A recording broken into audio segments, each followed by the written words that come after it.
I'll go solo. Oh man.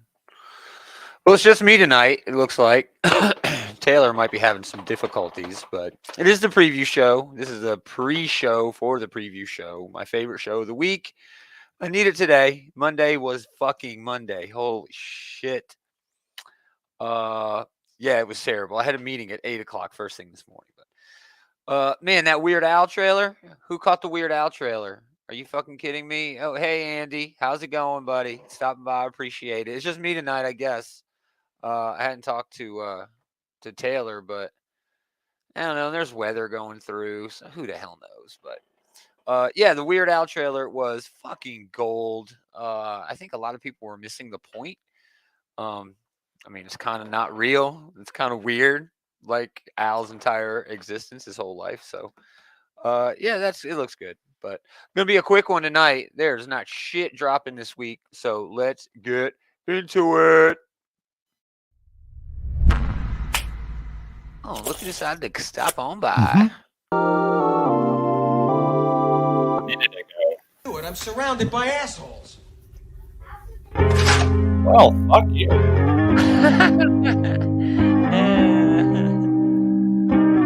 Yeah, dude, the Weird Al trailer today. Oh my gosh, it looked so cool. Taylor, if you hadn't seen that. I haven't had a chance yet, but yeah, I heard good things. Oh, it looks rad.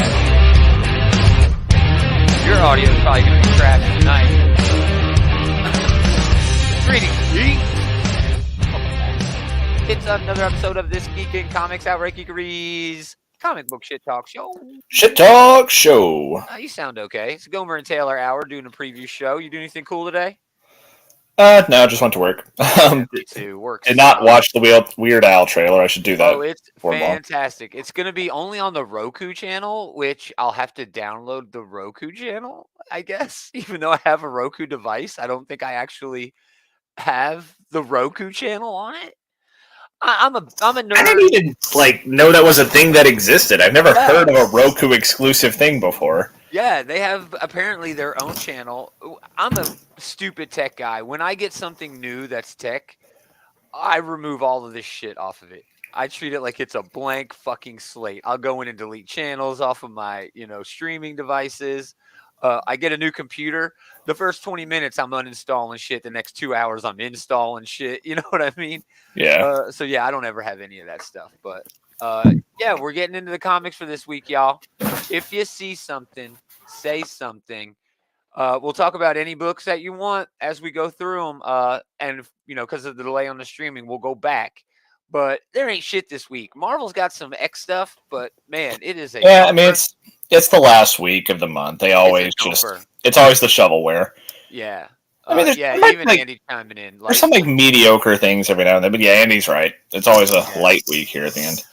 Batman 89 gets collected, not bad. Batman's mystery casebook, all readers sort of thing. Brightest Day, not my favorite event.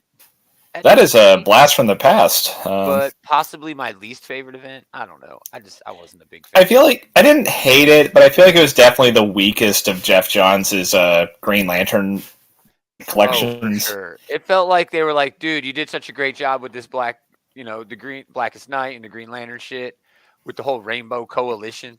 Why don't you do something else? And he's like, okay. Yeah. I'll do this. Moving on, none of this is DC except for Dark Crisis on Infinite Earths reprint. The thing about this is it says on Infinite Earths on it. The first issue did not say on Infinite Earths. It just said Dark Crisis. Again, that's not such a major inclusion to me, It's not, but it's kind of unique in that I don't know of any other event that's like, okay, here's the name of the event, and then halfway through it's, no, here's the name of the event. Ooh. Yeah, that's unprecedented as far as I'm aware, but yeah, it was a switch that didn't really... I mean, I get what they're doing. They're hearkening back to, the original event that they did, Crisis on Dark Crisis is doing that, with the whole pariah and all that. Yeah, sure. So I get it, but, the big twist is not all that... show. Yeah, it doesn't make me want to read the event anymore. Yeah. DC saved at Belle Reeve.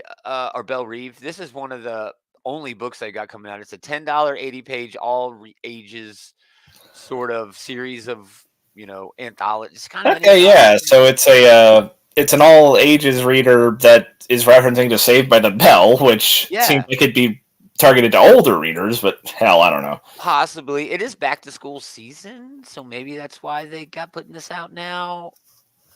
I, I don't know. Maybe. I'm not picking it up. No way in hell I'm getting that for $10. And again, we got a Flash annual. The rest of the week at DC is annuals, but I know you'll be picking this up. Oh, for sure, yeah. You've been a fan of the Flash, at least this run since Williamson took it, and then it moved on to Adams and on and on. So, still, it's an annual. They're asking a bunch for it. It's got some extra pages. Moving on, these are all Scout comics. They do have the Harley Quinn one shot. That is an annual. I love this cover. I adore this fucking cover. That is awesome, dude. That is great. It's almost worth $7 just for that cover. Yeah, all these homage covers they've been doing have been really great. Yeah. And Hush is one of my all-time favorites. So yeah, this is fun. Yeah, I like that a lot. So a lot of covers for that Harley Quinn annual, which is again a one shot. Joker's getting collected. That's Scout Comics. These are all Scout Comics. Well, Sandman. Sandman's a good pick. I know you're picking this up. I know it's not as good as the Neil Gaiman stuff. It was never meant to be. This is more than milking that cow until it's dead. It is a solid read, though. I mean, nothing can ever hold up to like Sandman itself, but this is a good little side story in that universe. Yeah. And Sandman's never been hotter. I mean, never. Oh yeah, I mean they definitely want to be pumping out content right now. Yep. Especially with Corinthian, since he was so prominently featured on the show. Thank you. Superman Warworld Apocalypse one shot. This is basically an annual. This is basically just the Superman annual for this year. Warworld is ending very, very soon. Clark's coming back to Earth. We'll see what happens. I like this cover too. I don't know. Isn't this a play on something? This kind of an homage to like a Conan? Might be like an old like Buck Rogers thing or something. I don't. Okay. Yeah. Now see, I don't recognize it specifically, but it does look like a throwback to like an older sci-fi poster. It does. It looks like some Frazetta pulpy, sort of shit. I like it. This one looks like an homage to fucking Masters of the Universe. It's got that vibe, yeah. Yeah, it definitely has that vibe. Who's doing the art on that? Mario Fox Foccio. It's cool. We'll see more from that guy. That is a very cool cover. But then they have this one, which is so stupid. It's the distressed cardstock version. So it's definitely an homage to something. It must be, since they're doing two of it, yeah. Yes. It's rad, though. I bet it's super popular, super famous, and we're just... Yeah, losing our nerd cred here. Yeah. We're just the two idiots who have no idea. Again, that is about it. We got one more page. It's the Wonder Girl annual, which is super weird because Wonder Girl's been canceled for like 3-4 months. So why? They cannot decide whether they want to push this character or not. Like, she had her own book and they canceled it, and they brought her back for that Damaskira event, and then now she's just like popping in one-shots every now and then. Yeah. That being said, I do like the character. I'll probably pick this up if Yeah, I'll take a look at it. Depending on how heavy my bag is, Yeah, there's a little bit of controversy with this. Yara Flor was recently depicted on one of DC's DC Pride events covers, but it appears that in this issue she is attracted to men. Well, that doesn't necessarily mean anything. Yeah, I mean, she had to or whatever, but she would have to be bisexual then, because in the main series she definitely well, Andy doesn't know, so it must not be that important. It must not be that important, exactly. But she had a relationship with Eros and with this random Brazilian guy in her her series before it was canceled. So I'm curious as to when they're going to explore that a little bit more in the story, in the books itself with this character. It is certainly open to her being bisexual. So for sure, and I agree. Just because DC put her on that Pride cover, but I'd really like to see them open that up a little bit more. Yeah, in terms of opening her character up. If they're going to lean into it that hard, representation is important. You might as well do it. But yeah, that's it. Nothing on my horizon for this week. I guess Flash is the only book from this entire. Well, the Sandman book. Flash, Sandman, and Wonder Girl are all on my radar, but nothing that's like a a big ticket item for me, Yeah, and I like the Wonder Girl series. It's various for the artists. That's the only thing that pushes me. Yeah, I Art mean, by Adriana Mel, Sweeney Boo, Jill Thompson, Annie Lennox, or Emmy Lennox. Sorry, I'm not buying this. Joelle Jones isn't doing the art. I don't want it. yeah, I mean, the best part of the main series was that Joelle Jones artwork, and Yeah, that's not fair to these artists. So I'm sure going to do good work, but yeah, it's hard to live to the comparison. yeah. I want to ask you. I just now remembering you didn't read shit this week, but I did read that Gods book, the DC Gods Rebirth or whatever. It was just okay. It was more about Hippolyta going and becoming a god, and her getting like everybody back into the god business on Earth. Okay. Which was pretty cool. It had this great moment between Artemis and her because everyone's like, well, what are you going to be the god of? What is she going to be the god of? And Zeus like, duh, she's going to be the god of the Amazons. And Artemis like what? What did you say? It was really a cool sort of moment, but uneventful, and it's going to play out in the Wonder Woman series. Well, maybe I'll go back and check that out then. It might be worth it if you're going to keep up with the Wonder Woman series, but all right, moving on. Those books all come out tonight at midnight if you buy digitally, or if you're lucky enough to have a comic shop that's open till midnight. Otherwise, all the other books come out August 31st, last day of this. Man, August has been such a long month. I guess it always is, but it's always 31 days. Always exactly 31 days. Well, we got a Wednesday on the 31st, so from like a comic publishing standpoint, this is not as long as it can be. Yeah. Yeah. So not much at Image. Hellcop 10 is good. Loaded Bible, Blood for My Blood ends that series. It's been okay. And then Magic Order continues. The tragedy of Mark Millar. The coolest thing over at Image is Scumbag getting the final volume collected. Fantastic fucking series about the worst person on the planet becoming a superhero. It's so fun, so big, so dumb, so stupid. I adored it. Did he ever make it to that orgy? Yeah, he made it to a couple of them. Well, that's to a couple of orgies. One of them, it was set up by the villains. Like they went all out trying to recruit him. Say, look what we'll give you. It was really weird. Okay, moving on to Boom Studios. It's going to be very interesting, like we talked about last night on the show. Once Diamond redoes everything, we'll have an Aftershock section. We'll have Frank Miller, right? I think so, yeah. I think that, yeah. So that'll be fun. That'll be great. Moving on. Alice Ever After Raps. That's been okay. Just a weird take on Alice in Wonderland. House of Slaughter number 8. Interesting news just today. What the hell is the name of the book? Oh, yeah. It's called Book of Slaughter. Is joining the whole Slaughter universe. We have a Slaughterverse? Okay. Yeah. So that's James Tynion, just doing whatever the fuck he wants to do. Owning the comic book industry right now. So, and that's it. We do have Death Ranger if you're into Power Rangers. People have really been looking forward to that. However, it's $8. This is basically their annual this year because there's a Power Rangers 100th issue that's going to be like $10. So we'll see. We'll see what happens. We only find them when they're dead, number 13. I think that, this is the final story arc. Continuing, I think there's 2 more issues left in this. It's been solid. It jumps around a whole lot, but that art, it's hard to beat that Simone DeMeo art. Okay, all from Boom. Dark Horse has Breakout. Breakout's been fun. It's about alien cubes that come and steal kids, and then a bunch of kids, Goonie style, are going to go try to rescue them. It's been all right.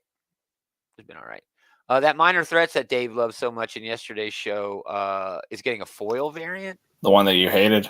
Yeah, I didn't care for it at all. Lame. And then Sin City. If you don't have Sin City, hey, they got a 4th edition. It's $100. $100 is a lot, but Sin City is one of those things that you should probably get your hands on in one form or another at some point. They also have the Volume 6 that is not the deluxe edition for $25. Much more manageable. Much more manageable. But if you're a big fan, that big edition is slipcase and like a poster book. It's fucking rad, dude. It's got so much. Well, make it worth your money if you're going to spend the extra, Yeah, they definitely make it. Glad to see him doing that. Yeah. IDW probably has the second best list of books this week after Marvel Comics. The Ravenloft Dungeons and Dragons book is continuing. That's been fun. The countdown to 300 is still, underway. We're at 297. and then no more G.I. Joe Real American Hero. Ever again, maybe.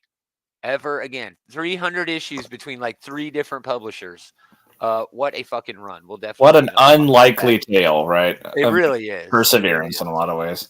A book that's definitely on my radar. I've been on such a Star Trek kick this year between the TV being just awesome and that damn mirror event that they had for TNG. It was so fun in the comics. But yeah, this is like Picard doing his thing. This is set between season 2 and 3 of the Picard series. I'm not really sure what that means in the context of everything, but I'm in. I can't wait.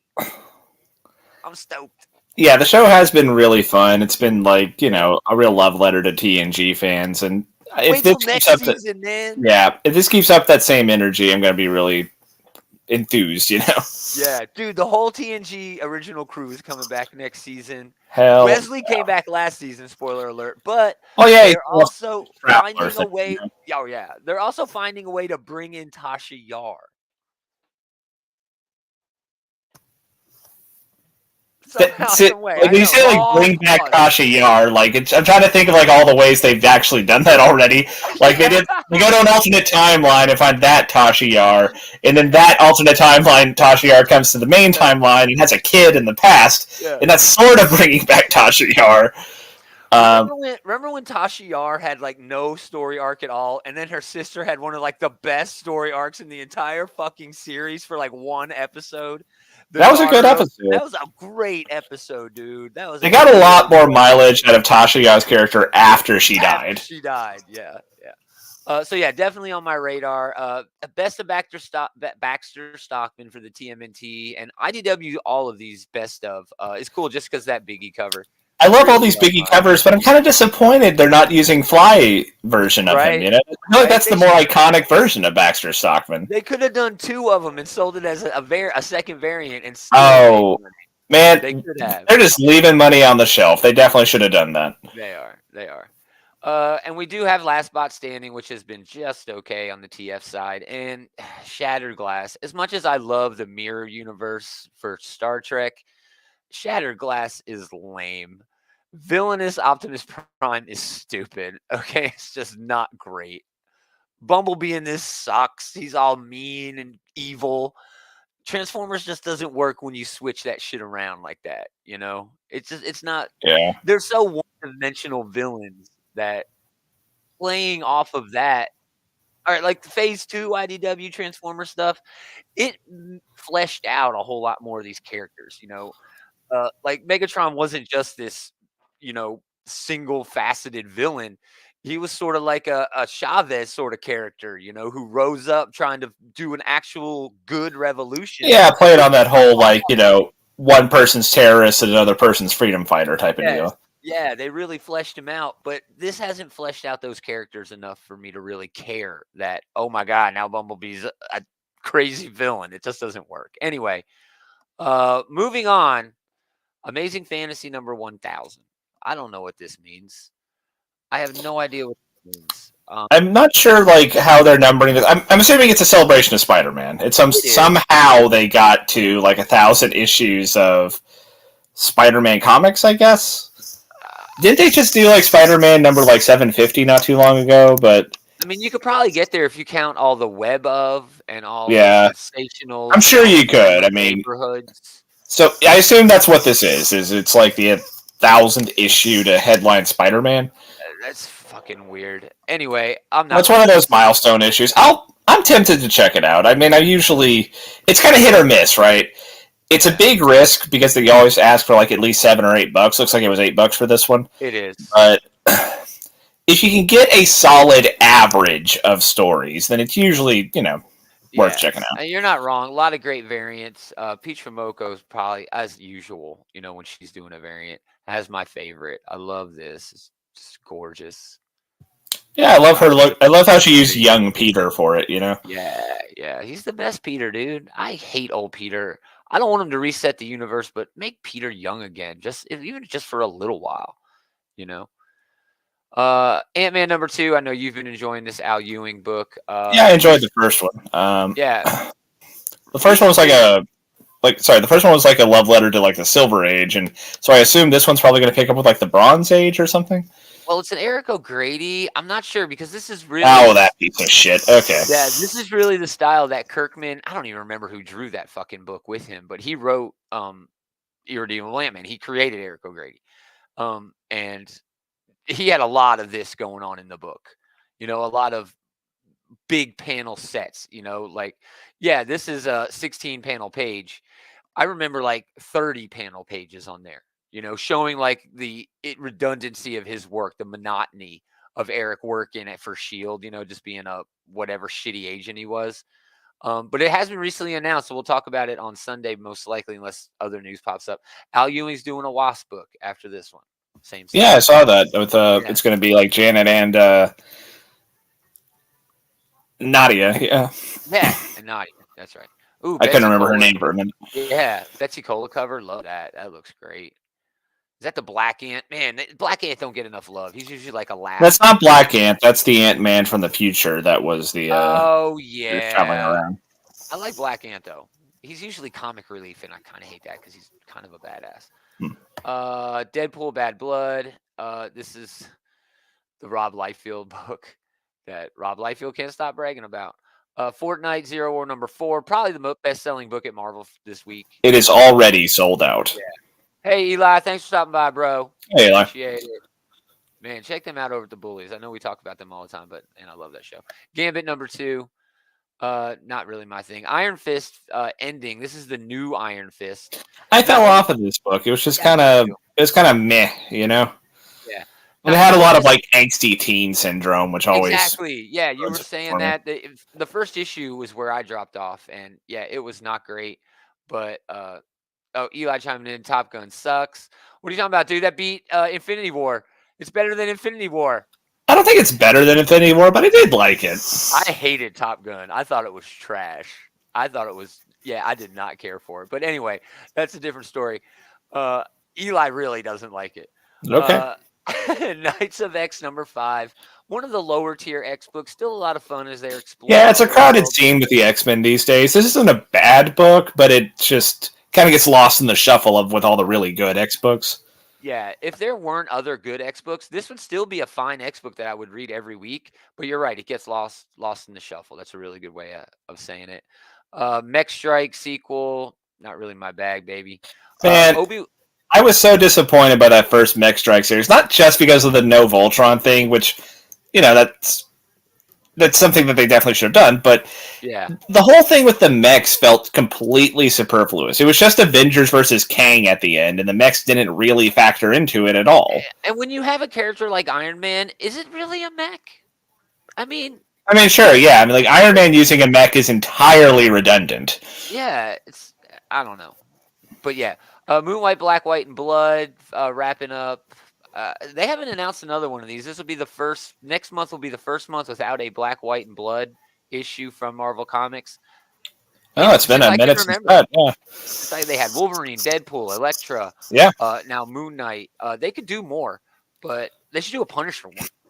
Punisher, yeah, that seems like such low-hanging fruit. I'm surprised that wasn't one of the first ones they did, honestly. Maybe they did do a Punisher. He wears black and white, and he has all the blood. What? Exactly. Why are you not doing this? Yeah. The Star Wars Obi-Wan Kenobi book. I have really had a good time with this. It's just been these little one-shot stories from Obi-Wan Kenobi's past. And yeah, it's been really fun, dude. I don't read all the Star Wars books. I barely read any of them because it feels like if I have to be in, I have to be all in on Star Wars. So it's really nice that Marvel still gives us like books like this where you can get in, and just have fun. Next, Thunderbolts, #1 of 5. Jim Zub, Sean Izaakse. Yeah, I'm not in on this. It looks like an OVT. Yeah, it's spinning out of Devil's Reign, and so that's pretty cool. I'll probably check out this first issue. There have been some really good Thunderbolts runs in the past, and I can't be sure that this is going to be something as good as that, but I'll check it out at least. Yeah. Maybe I'll give it a whirl too, because you're right. It is a really light week. It is really X heavy. So the art looks fantastic. I love America in there, but I don't know any of these other motherfuckers. I know Hawkeye and I know America. That's it. Oh, we also got Monica Rambeau there. Is that Monica? I I'm thought it pretty was sure. a different Spectrum. I'm reasonably sure Whatever that's his name her. is. And then we got the new Power Man, although I don't know shit about him, Yeah, I honestly. don't know shit about him. Who does this little? I have no down idea who those here? other three are. And yeah, so As far as I'm I don't aware, know. they're new characters. I don't know. Oh, it is. I thought there was a new Spectrum. So one of those people's names is Dude, Persuasion. when they do Secret Wars, whenever they get around to doing that, they're going to be using Monica Rambeau. Now is not the time for them to be introducing a different character using the same name. You know, they want to push that character. That's true. This guy's name is Goodson Glory. That's lame. Don't care for that. Do not care. Don't care for that. So there you go. There's your new release from Marvel this week. Ooh, nice cover there. Oh man, love this cover. This is sort of a an homage to that famous award-winning picture. Yeah. Workers, isn't it just called The Workers? I don't know what it's called, but I definitely know what you're talking about. But I was worried for a second you were bringing up that stupid headshot variant. Is there a headshot variant? Yeah, damn it. Oh, that's bad. Oh no, we're not bringing that up. Yeah. Variants number 3, definitely on my radar. I love a Jessica Jones story. I love Gail Simone. I adore Phil Noto. So there you go. Look at that. That's just beautiful stuff. And it's been an okay story. All of Jessica Jones's books seem to be her dealing with herself more than really dealing with anything external. This is leaning into that a little bit more than I like, but it's doing it in a really unique way by bringing in her other selves. So her internal conflict, which is, basically the core of the character, and there's nothing wrong with that, is now external. And it's pretty fun. It's pretty cool take. That's a fun way to do it, yeah. It is. Yeah, I thought so too, man. I'm enjoying that. So drawing of the cards number 2, and then X-Force and X-Men. X-Force is dealing with Kraven coming and kicking some X-Force ass. That was okay. A little bit too much Deadpool for me in my X-Force book right now. And then X-Men number 14 is an Axe tie-in. So yeah, there's your Marvel books for the week. Well, X-Men's always good fun. Yeah, definitely X-Men's always good fun, man. It's probably one of the top tier X books. Agreed. X-Force is probably like mid tier these days, I'd say. Hey, man, I don't know. X-Force and Wolverine almost seem like one book, and when you take them together, in a lot of ways, yeah. They're great. Man, I love it. That's a fair point, but yeah. Dynamite has nothing. They do have the John Carter of Mars number 5 dropping, and Red Sonja number 12. That is it. Oh, no, I guess they got... No, that's it. Vampirelli, no one cares about that. And that's all, y'all. There is nothing in the small press, and our small press guy isn't even here. So, Doctor Who Origins, okay. Dogs of London, that's always been a fun book. It's Florida Man, okay, whatever. Forever Forward seems sort of like it's one of Zach Kaplan's new books on Scout. I mean, there are a lot of books. But man, I don't read these. I don't get into these. Not as much as I should. I always ask Dave on a Thursday, hey, what small press should I find and read? But you lean on too much at times, I think. Yeah, and because it is such a light week, small press isn't really pushing that hard, Yeah. So yeah, I guess that's a wrap, man. What am I looking forward to? There's not really a whole lot to look for. There's nothing here that's going to knock my socks off, I think. X-Men's usually a good read, but it is a tie-in to an event, so that's probably, going to bring it down a little bit at least. It kind of wins by default, though, because other than that Flash annual and... Amazing Fantasy. An Ant-Man book number 2 should be a lot of fun. I'll try to check out that Amazing Fantasy. I feel weird putting one of these milestone things that they put out as pick of the week. I do enjoy them most of the time, but they're more of a collector's piece than they are a comic story in a lot of ways. Yeah, for sure. And I'm sure it's going to contribute to the ongoing Spider-Man book right now, ASM, but I'm not reading that either. So the book I'm most excited about, I know for sure, the Picard, the Stargazer book. Can't wait. It's going to be awesome. Oh, I can look forward to that coming out in trade eventually. Yeah, I haven't been this into Star Trek in just fucking years. It is a great time to be a Star Trek fan. It is. Awesome. Well, thanks everybody for hanging out. We really appreciate it. Go check out our pals, the Comic Book Bullies. Eli checked in earlier. They record right here on this channel on Facebook, every Sunday night. So they had a show up last night. It was fantastic. Check it out. They also have a YouTube channel. They got all kinds of other pages that you could go and look at, and those are all up at outrightgeekery.com. We got a shit ton of links up there. All of OG social media, all the Bully social media, you name it, it's up there. We got a store, we got a Patreon. Yeah, awesome. So join us next Sunday. We are going to be doing the news and review show. Probably just me and Taylor. I'm going to get Adam to stop by again. I hope so, but yeah, probably just the two of us if I had to guess. Yeah. So definitely come by and check that out. And yeah, that's about it. Again, thanks for hanging out, everybody. Most of all, thanks to this guy hanging out with this guy. Better late than never, right? We are going to do it again next time. Same geek time, same geek channel. Oh, thanks, Andy. Until next time. Thanks, Andy. Good night, Andy.